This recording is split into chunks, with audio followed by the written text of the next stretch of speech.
Our entire energy industry is undergoing a massive transition.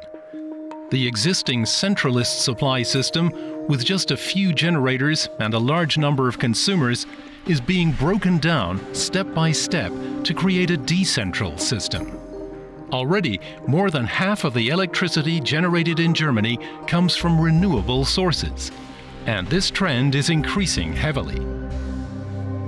In the resulting smart, cross-sector energy network, the roles of the generating and consuming participants change very flexibly, depending on availability and demand.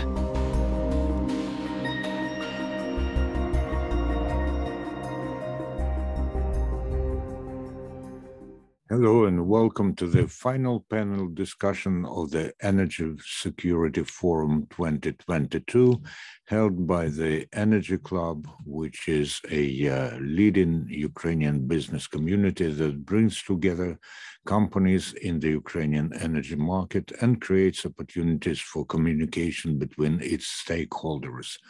This event crowns a cycle of more than 90 events in 2022. And as you know, because of the complicated energy situation in Ukraine, we do not broadcast this online, but make it available on the Energy Club channel on YouTube. The forum partners are the Ukrainian Energy Exchange, the Joe Invest LLC, Phoenix Contact LLC, and the government of Germany, because the event is supported by the German government as part of the project promoting energy efficiency and the implementation of the EU Energy Efficiency Directive in Ukraine, being implemented by the German government company GIZ. Considering the importance of the topic that we are going to discuss, and this is the European experience in servicing electricity consumers, we do not set the strict time limit. However, I would like to remind of the audience research data, which says that 7 to 8 minutes is the best possible time spent to retain the attention of the audience. And then, of course, after making your introductory remarks, you will be able to exchange views and also make final conclusions. So, having said that, I'm glad to ask to speak Milan Garbiar, the Senior Manager of Deloitte Slovensko.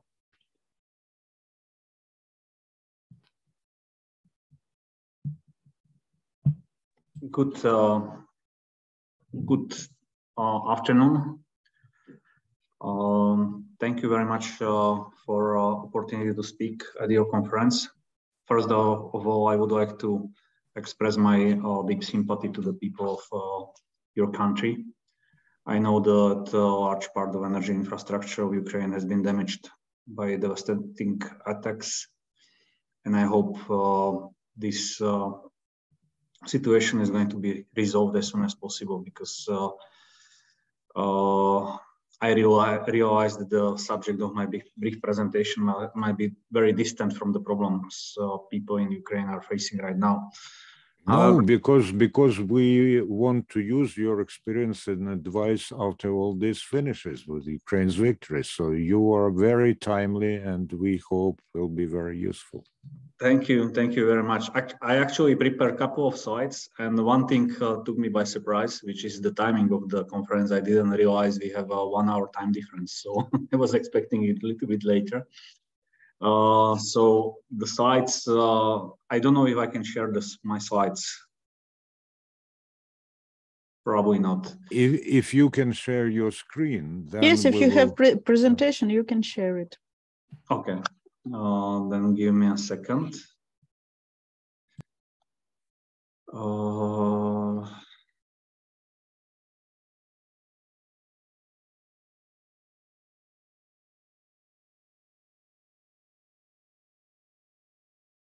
I don't see a sharing option. Anyway, I will go without the presentation. The first thing I wanted to discuss a little bit is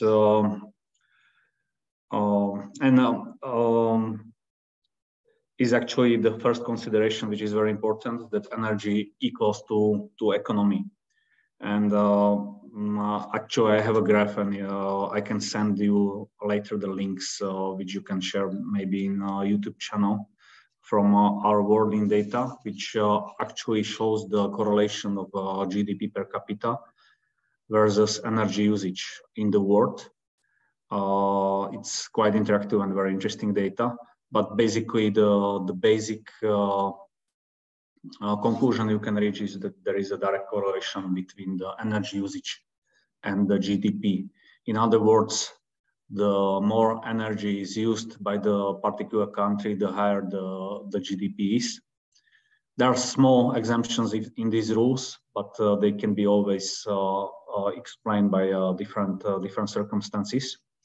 And this is very important because never in the history happened actually that we were moving from the primary energy source with the over energy density to primary source with even over energy density. So always the progress was from the hydro, wind, solar towards then coal, nuclear, and so on. But right now this was a little bit reversed, and why I'm talking about this is I want to settle on also a little bit the context to our past experience in Slovakia and in Europe in general, which is currently revisited due to the energy security crisis we have in Europe as well. So very quickly, I understand that the situation in Ukraine is where you have still vertically integrated power system, which is ongoing through the unbundling and liberalization of the market. In Slovakia, this started with price liberalization back in 1990, where price caps were removed with intention to increase the efficiency. That led to substantial increase of the prices of electricity, natural gas, coal, heat for the end customers. Then the second important group of policies was unbundling, which was basically following example of UK national monopoly after the liberalization. In 1994, it was a separation of 3 territorial distribution companies from power generation, separating storage and local exploration production, and transmission and distribution of natural gas. And then in 2002, separation of high voltage electricity transmission from the power generation. And it was concluded with the privatization, which happened in 2 waves. One was in 1992 to 1996. The second was in 2001, 2004, where basically all major energy companies were privatized. However, we have to take the privatization word a little bit with a grain of salt, because some of the companies which were actually acquiring Slovak power companies were other state companies from other countries. But the privatization was done with the intention to increase the financial stabilization, bring extra state budget revenues, have unbiased regulation, increased competition and efficiency. Now, when we look at the example of serving electricity consumers, you have to split it into 2 segments. One is households and vulnerable customers, which are still subject of quite heavy regulation. In particular, household prices are averaged based on the average price of reference period from the previous year. When you look at it from the perspective of companies which are selling the power, there are different approaches. There were very aggressive alternative small providers doing aggressive campaigns. But what happened in the last year, we could see that some of them didn't have really sound risk management policies, and they went bankrupt as soon as energy increased. So it always introduced certain level of risk. And the former incumbents, like the traditional regional distribution and retailers of the electricity, they were not very aggressive with acquiring new customers from the households. But it did introduce the new products like insurance, fixed services. There are very interesting products like solar systems with virtual batteries.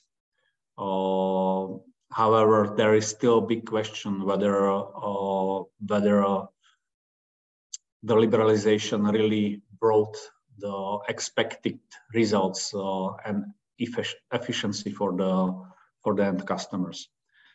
The other big group of the companies are small and medium enterprises, industry and energy intensive industries. There is an intensive competition for this. There are also new products for industrial clients like aggregation, industrial battery systems, provision of flexibility. There was an introduction of new concepts of prosumer, where some of the companies are becoming consumers, but also producers at the same time, and they're trying to shave the peaks of their demands in order to achieve the better price. And then there is still a significant part of the industry in Slovakia, which is energy intensive companies, steelworks, aluminum producers, metallurgical companies, and they are still somehow subsidized through different schemes. What I wanted to talk a little bit is the current crisis and market design, because although far from the problems Ukraine is having right now, we are also struggling with energy security issues.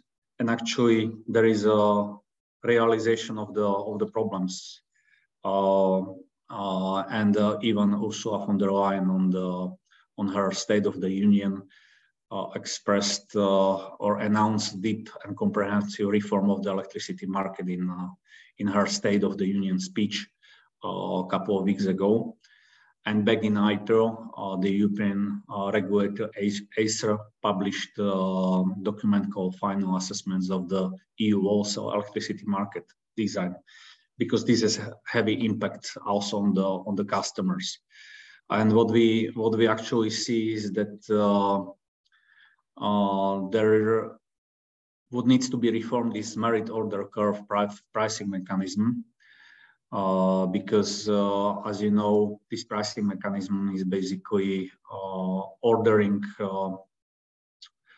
energy sources based on their marginal costs or operational costs. And obviously the water sources, wind and sun source, solar sources are the cheapest, then the nuclear, then the coal and the gas. And due to the interruption of the gas as a commodity, this rapidly increase the prices of electricity in Europe. And now it's being recognized that the whole mechanism needs to be somehow reformed. We don't know exactly the details, but what needs to happen is that the new mechanism should take into the consideration also the capital costs of the resources, cost of building, cost of fuel, cost of operating, cost of transportation and balancing, cost of storage and cost of backup. All these things were pushed away, and the renewables were given the priority in the grid. However, even the International Energy Agency admits that the system value of variable renewables such as wind and solar decreases as their share in the power supply increases. So basically we have a situation when the massive adaptation of renewables is not really improving the energy security in Europe. And actually, it's questionable whether we would be better off if there would be a bigger share of renewables in the power grid. Because if you actually look at the numbers, you would see that over the last 2 decades, with the massive increase of installed capacity in Germany, there was also a massive increase in the imports of primary energy sources from Russia. So this needs to be revisited, and this discussion is ongoing also in Europe as we speak.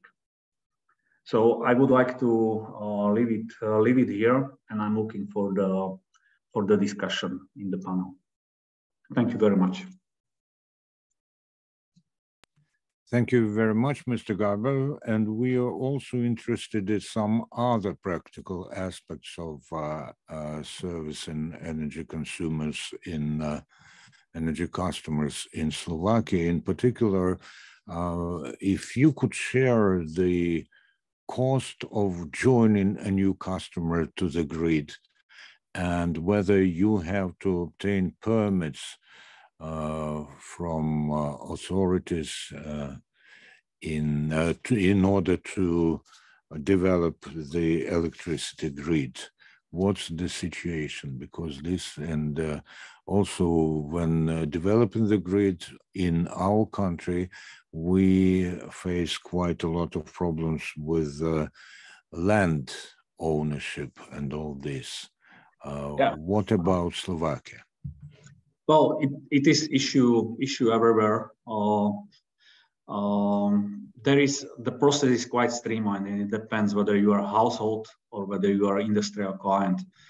For households, I took through this experience 10 years ago when I was building my house, and it was actually quite straightforward. It took some time, of course. You need to get actually the project documentation. You have to submit the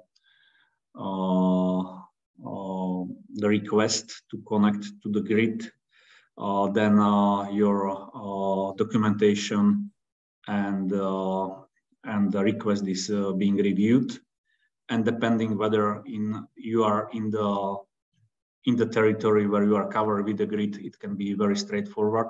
In case there needs to be some additional infrastructure built in order to bring you the electricity, of course, this is getting quite complex then, because these are already the public projects, and there I think we would be somewhere in the middle between Ukraine and Western Europe in that matter. In particular, there are issues which were brought also by European legislation. For example, there are groups which are abusing the process of commenting the public projects, and basically are bringing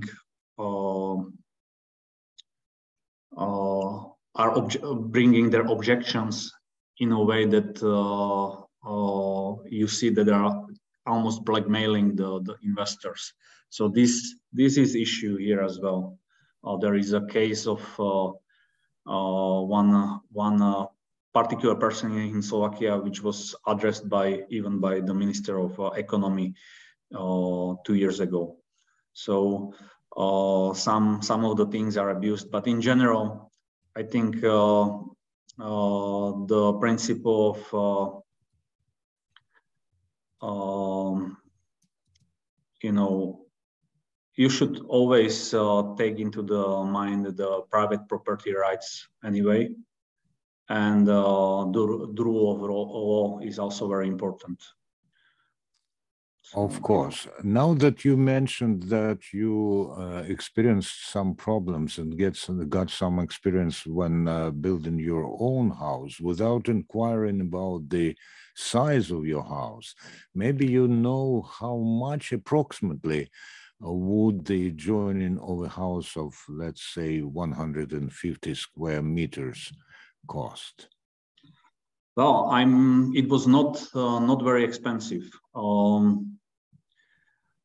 if you are in the territory which is covered by the grid, so the grid company doesn't need to bring extra line to you, and they are just connecting you from the street. You are just paying administrative fee, and you are paying the fee for the connection to the distribution grid. To be honest, I don't know it by heart, but it's in the order of magnitude of maybe 100 euros. All right, and it's done fairly quickly, yeah? I mean, there is a process which I can also send you and share with you, which describes the steps, and there are some periods where some reaction times. So, for example, the grid companies has 30 days to actually evaluate your project and your request, and assess whether they have a sufficient infrastructure, and then they will let you know when you can expect the connection. But typically, the process doesn't take longer than 3 months. Okay, now one more question from your own experience. Do you have the right to choose the electricity supplier, or are you tied? Sure. Yeah. Sure. I mean, since electricity is in a way, you can look at it as a natural monopoly. You can really choose the grid company. So there are territorial grid companies, but since the unbundling, you can then freely choose the company which is going to deliver the actual commodity to you. So there are approximately 20 plus companies from which you can choose at the moment in Slovakia. And what are the criteria of choice? Do they offer special, do they make special offers, some additional services? Yeah, I mean, as I mentioned also in the presentation, typically they offer some insurance services in order to really, make them appealing. So insurance services where they offer you for certain fee to come and fix your equipment. You can actually buy certificate of green certificates as well. So if you are environmentally aware, you might want to buy this. And then the other services are you can actually get of course you have to pay for it, but you can get the installation of a solar system with so-called virtual battery, and it's done in a way where the solar system produces the electricity. It's actually counted on your meter, and you are not paying then you are just paying for the saldo of the electricity. So your consumption minus the production, and you pay for the difference. So this is billing product at the moment. But other than that, it's difficult to really find something unique about your offering. You are selling electricity or the gas. Okay, and finally, a question on a macro scale. It's about permits for using the land. And for instance, if there's a need or a desire to build a airborne grid of high level of voltage, which spans dozens of kilometers. Is it, I don't ask about the price now, of course, but is it fairly simple or complicated to get the permit to use the land for this? Well, it depends who are you getting the permits from. So if this line goes over the private properties, the private property typically have some, we call it čarcha in Slovakia, some weight on it. So once it's built there, you are always having the property with certain geographical limitations where you cannot build something. So this requires then some sort of compensation with the private owners. So yeah, it's something which has to be done, and it's not always trivial. Thank you very much. I hope I have not imposed on your patience, but rather provided you with an opportunity to share your experience. Thank you so much. And now I invite to speak Mr. Batyr Azimov, who is the director of MBK Synergy LLC. Hello, can you hear me? Yes, very well, loud and clear. That's great. So, first of all, I would like to thank for the hosting me here and shall express my gratitude and respect to the organizers of this forum, the Energy Club, and the personnel to Andriy Kulykov for his contribution to the creation and development of the energy independence strategy in Ukraine. Thank you. Yes, my company is engaged in construction of the power lines for DSO in Dnipro, Zaporozhye, Poltava, and Kyiv. Also, we're members of International Energy Cluster, where we can adopt the experience of our colleagues from Europe, and particular in Lithuania. I think it's called Lead Grid. Actually, I want to note that in recent years, a lot has been done in Ukraine to reform the electricity market in general and develop the electricity transmission system in particular. For example, society safe indicators are presented and implemented, but I don't think they're working right now. But many processes were outsourced by operators, and for example, consumer connections via standard connection were implemented and accelerated significantly, which is I think greatly simplified this process. But in my opinion, today, ordinary consumers themselves need to revise their approach to the using the electricity, because today it's like invaluable resource that must be used very carefully and efficiently. We need to reduce the consumption of in morning and evening time, to find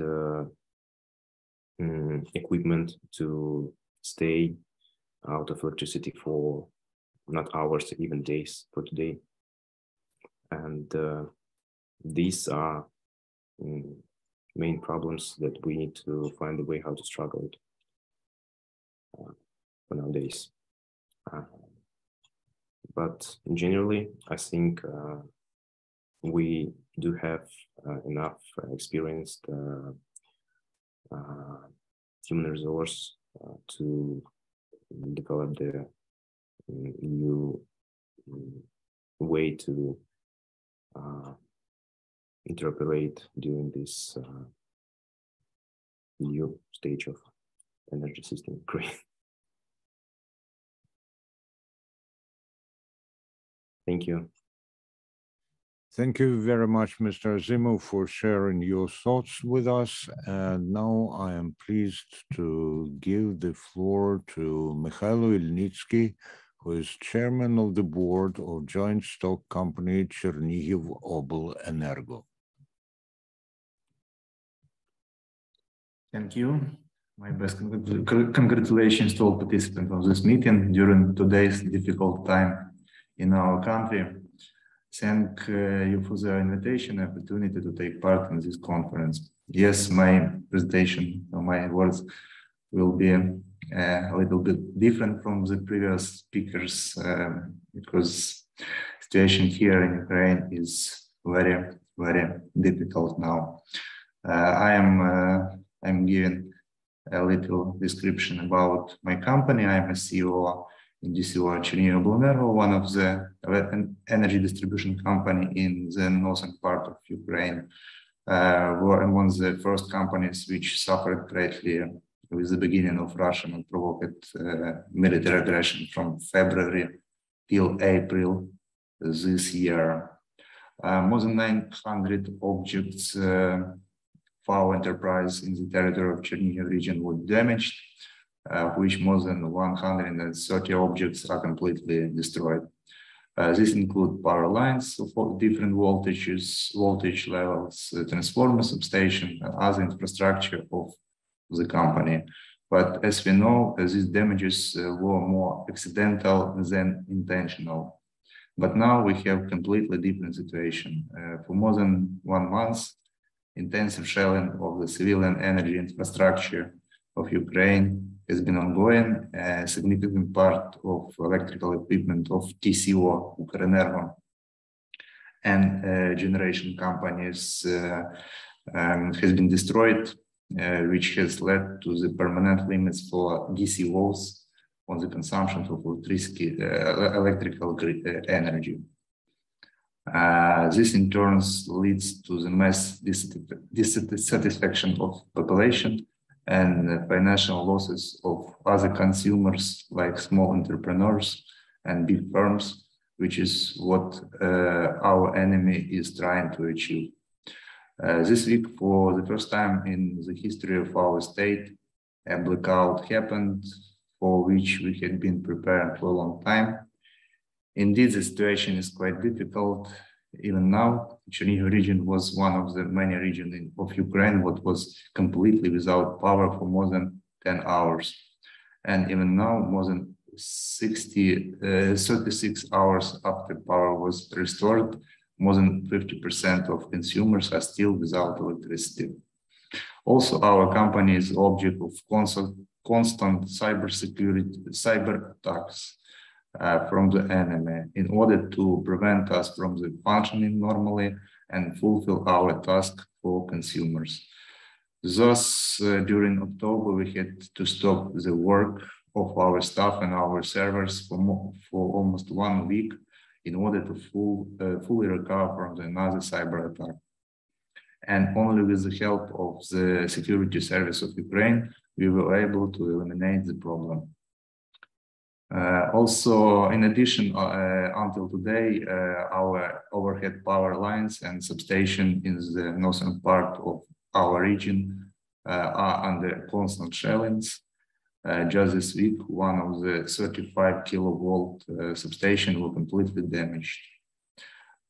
Therefore, it is quite difficult to say something about the quality of our services to consumers, since our main goal now is to provide them with electricity for at least a few hours a day.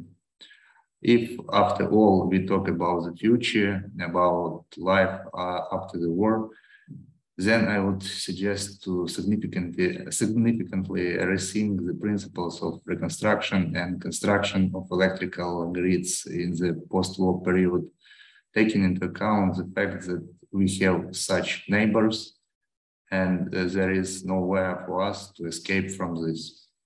First, use the method of building cable lines instead of overhead power lines as much as possible, not only in urban areas, but also in rural areas. Secondly, plan the construction of underground distribution substations instead of surface ones. Thirdly, in those regions that are heavily destroyed during restoration, use the voltage 20 kilovolt instead of existing 10 kilovolt.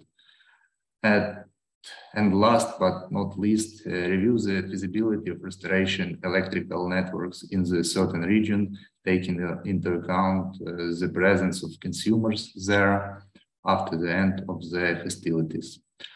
All of the above will lead to the reduction of losses in electrical networks, as well as to the increase in quality and reliability of the supply of electrical energy to consumers. Thank you for attention, and glory to Ukraine.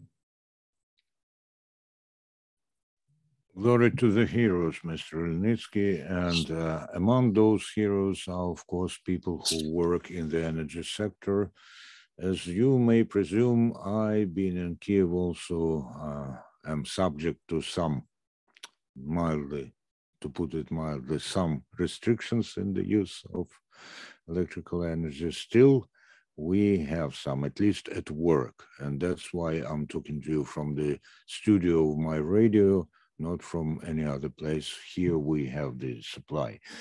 And of course, your very apt and concise practical advice, I hope it will be heard by people who will be watching this video. We are now, we have exhausted the list of those people who were able to join us, although not all of them who were invited could join us. But again, this is due to the complicated energy situation in Ukraine. And if the two of you who remained with us, because Batyr has disappeared, again, we don't know why, maybe lost his power supply. If you two would like to make some concluding remarks, you are welcome. Mr. Garbiar? Hello? Yeah, thank you. I have to unmute again. Maybe with focus on the restoration of Ukraine, or post-war restoration of Ukraine. Next to the comments which were made about the technical structure, like bringing the lines underground and substations and transformers, I think it is very important for Ukraine to take into the consideration the long-term green grid modeling. I think this was a little bit neglected also in my country and in Europe, where investment into the renewables were subsidized heavily, but it was not precisely, it was not modeled what is going to be the price impact. So this is something to take into the consideration. In general, energy policy should not favor wind, solar, biomass, geothermal, hydro, nuclear, gas, or coal, but it should support all energy systems in a manner which avoids energy shortage and energy poverty. Because as I mentioned at the beginning of my presentation, there is a direct correlation between the GDP per capita and energy usage. And if you want to have a prosperous society, you have to look into the ways to bring power to as many people as possible, as cheap as possible, because this then generates the wealth, general wealth of the society. That would be the concluding remark I have. Thank you. Thank you very much, and we're expecting your presentation or your slides to be sent to us so that they may be made available to everyone who's interested in the topic. And Mr. Ilnytskyi, some concluding remarks from you, please. Thank you. I want to say thank you to our European partners, which are provide us with humanitarian goods now, and it would be very difficult to restore our grids now without their assistance. We are very thankful for that.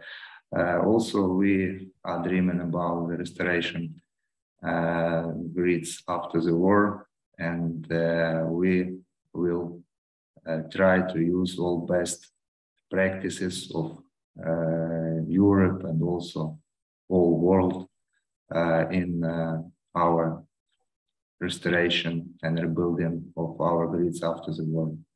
Thank you. Knowing Mr. Ilnytskyi and his colleagues, I know that they are not just dreaming, they are preparing for this, they are working and applying their effort to this. Thank you very, very much. The conversation we had mostly touched upon very practical things, sometimes very specific things. And sharing experience is very important in this. I hope that it is Ukraine that will be using the experience of other European countries. And of course, we need it in order to make sure that the problems experienced now by Ukraine are not experienced by other European countries. In this respect, I would like also to mention the Energy Security Forum 2022 did not boil down to just discussions. There was a successful charity auction held on the basis of Ukrainian Energy Exchange. It was also joined by the Association of Gas Traders of Ukraine, and the Energy Club, of course, took the most active part. 600,000 hryvnia were collected for as a result of the sale of 4 exclusive lots, and all this money will go to a charity fund which will transfer it to the needs of the armed forces of Ukraine. So thank you once again, dear participants, and keep up the good work. Goodbye.